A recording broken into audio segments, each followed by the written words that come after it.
नमस्कार। मैं रचना सरन लेकर आई हूँ आज दिनांक 16 नवंबर 2023 का संपादकीय।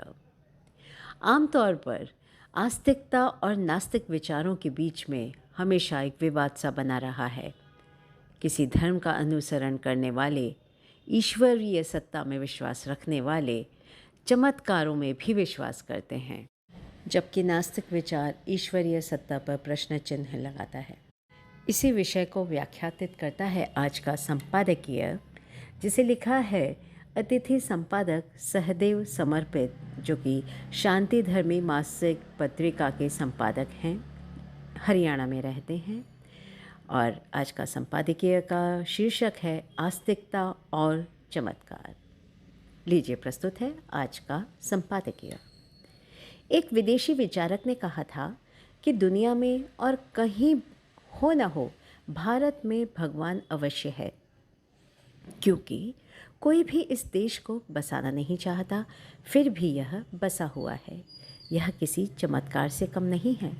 नास्तिक विचार वाले लोग भगवान के बारे में जो मर्जी कह देते हैं। उनकी भगवान से सबसे बड़ी शिकायत यह होती है कि इतनी गड़बड़ी हो रही है, फिर भी भगवान कुछ करता क्यों नहीं। इस ब्रह्मांड में इतना कुछ हो रहा है जो मनुष्य नहीं कर सकता, फिर भी उन्हें यह सब दिखाई नहीं देता। लेकिन जो काम मनुष्य कर सकता है, मनुष्य को ही करने चाहिए। मनुष्यों के करने से ही उन कार्यों की सार्थकता है।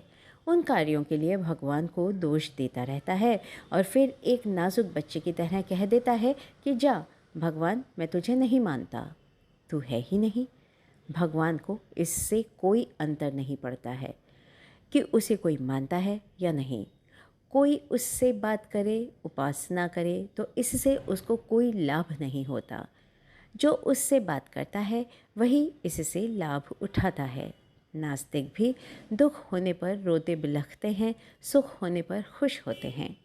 कोई गलत कार्य करते समय उनको भी कोई रोकने की प्रेरणा सी अनुभव होती है। अच्छा कार्य करने पर उनको आत्मसंतुष्टि भी मिलती है। आज लगता है कि आस्तिक लोग नास्तिकों से ज़्यादा नास्तिक हैं। उसे ईश्वर की सत्ता के स्पष्ट दिखाई देने वाले लक्षणों, युक्तियों, प्रमाणों से कुछ लेना देना नहीं है।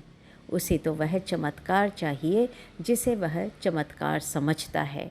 यह विराट ब्रह्मांड, यह अद्भुत व्यवस्था, प्रकृति के नियम, कर्म फल व्यवस्था, यह सृष्टि रचना उसे चमत्कार नहीं लगता। ये तथाकथित आस्तिक लोग समोसे खाकर धन प्राप्ति या नौकरी मिलने को चमत्कार मानते हैं।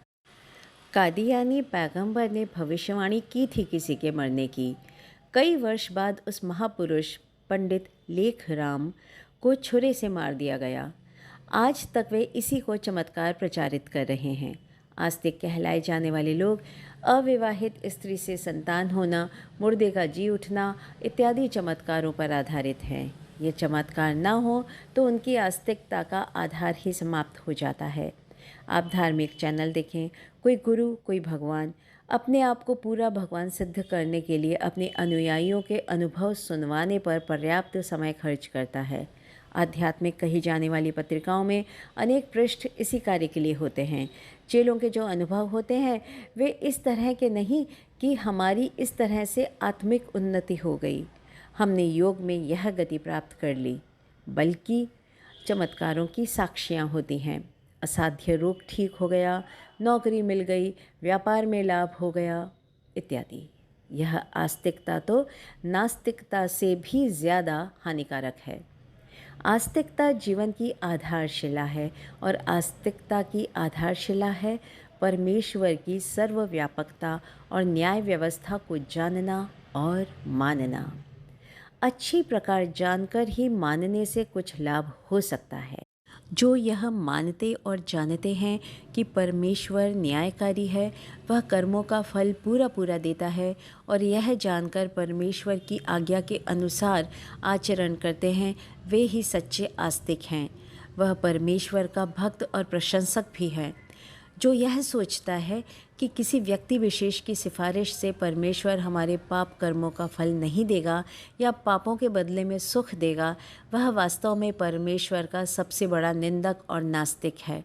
आप्त पुरुषों के उपदेश से परमात्मा की उपासना करने से हम आगे पाप करने से हट जाते हैं।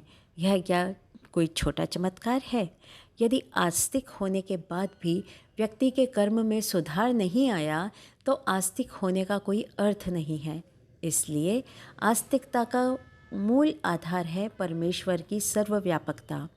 परमेश्वर संसार के कण कण में व्यापक है, हमारे हृदय में भी।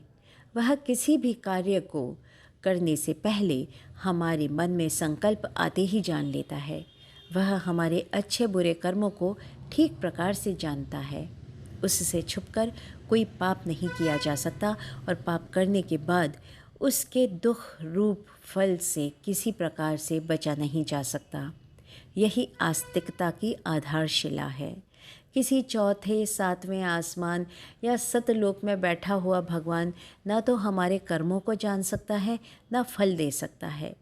उसको वहाँ बैठाकर फिर हमें उसके संदेशवाहकों की कहानी बनानी पड़ती है। फिर इसकी जांच का चक्कर कि कौन संदेशवाहक झूठा है, कौन सच्चा। फिर इस प्रमाण के लिए चमत्कार, और चमत्कार तो सारे करना ही जानते हैं। संभवतः उस विदेशी विचारक ने ठीक ही कहा कि इस देश में कोई भगवान अवश्य है। कोई भगवान का दूध बनकर खा रहा है, अपने अलग अलग भगवान बनाकर खा रहे हैं। कोई भगवान को गाली देकर खा रहा है। भगवान की भक्ति से मिलने वाले आत्मिक आनंद को प्राप्त करने के बारे में भी कोई सोचे तो सचमुच में चमत्कार हो जाए। सहदेव समर्पित, अतिथि संपादक। तो दोस्तों, ये था आज का संपादकीय आस्तिकता और चमत्कार। कल फिर एक नए विषय पर नए संपादकीय के साथ फिर से उपस्थित होंगे। तब तक के लिए नमस्कार। सुनकर देखो, सुनकर देखो, सुनकर देखो जी। ममता राहुल मोदी बोले, लिखे जितेंद्र जी।